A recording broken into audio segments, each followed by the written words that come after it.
a video on how to create equipment within the Trucker Shield portal. First, you have to go into the settings menu. Then you go to equipment.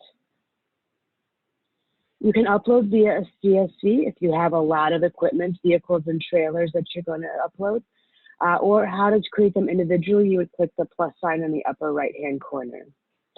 Now we're going to first create a vehicle.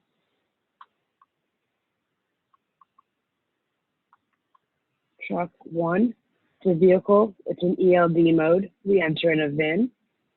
Odometer offset is used if the odometer that we get from the ELD device is different than the dash odometer. You would use the odometer offset. It's either a plus or minus miles or kilometers. You would enter in a plate that is associated with the vehicle. Choose a country. Choose the state that it's from. We'll just say Iowa. You can select a DVIR form that you want to have associated with this vehicle. So maybe we want to have tractor trailer as the DVIR form associated with this vehicle. It automatically selects the default home terminal, but we'll go ahead and choose home.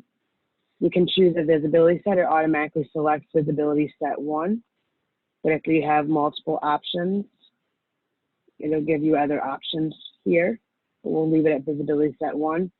GPS receiver, this is where we receive the GPS from. And that can be either the mobile device, the VBus device, or we default to either device. And that's whatever it gets first. And then firmware version, you can leave blank. Everything here on the right-hand side will be populated once you do your first manual connection. Use GPS odometer and use manual engine hours are used for if the vehicle does not, or the port that you plug the ELD device into does not supply odometer or engine hours. So OBD2 standards do not require the odometer and engine hours to be supplied.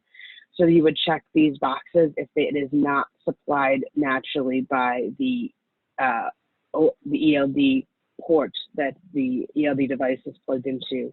And then require VBus connection for driving. This requires you to have a VBus connection in order to go into driving mode. And then you would click save.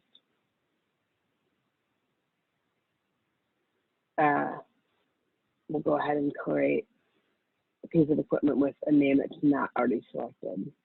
And that is how you create a piece of equipment in the Trucker Shield portal.